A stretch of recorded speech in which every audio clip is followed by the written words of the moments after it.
I've been running Odysseus AI on my local machine for a full week now, and I want to give you my honest take on whether it's actually worth your time, because there's a lot of hype around local AI workspaces right now, and most reviews either oversell them or completely miss what makes them useful. So by the end of this video, you're going to know exactly what Odysseus does well, where it falls short, and whether your setup can actually run it properly. The tool we're looking at today is called Odysseus AI.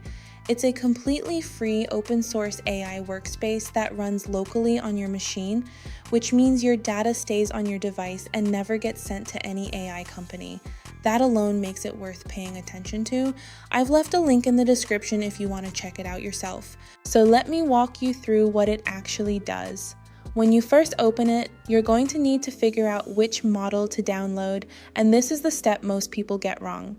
Odysseus has a cookbook section that detects your hardware and tells you exactly which models your VRAM can handle. If you have 4 GB of VRAM, you need a model under 4 GB. Simple as that.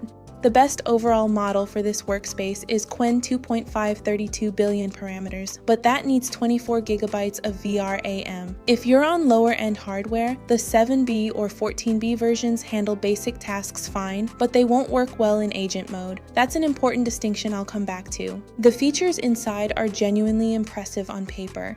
You've got a chat interface with persona settings, web search, shell access, a built-in email tool that connects directly to Gmail, deep research mode, a document library, calendar, and even a gallery for vision tasks.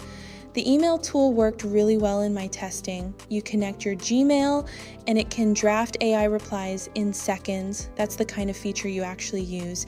But here's where I have to be honest. A lot of the more powerful features, the agent mode, web search, shell commands, they need a highly intelligent model to actually work properly. On mid-range hardware running a 7B model, you're going to hit a wall pretty fast. So here's my real take after a week with it. If you have strong hardware or you're willing to connect a paid API like DeepSeek or Claude, Odysseus becomes a seriously capable private workspace. If you have neither, it's not the right tool for you yet.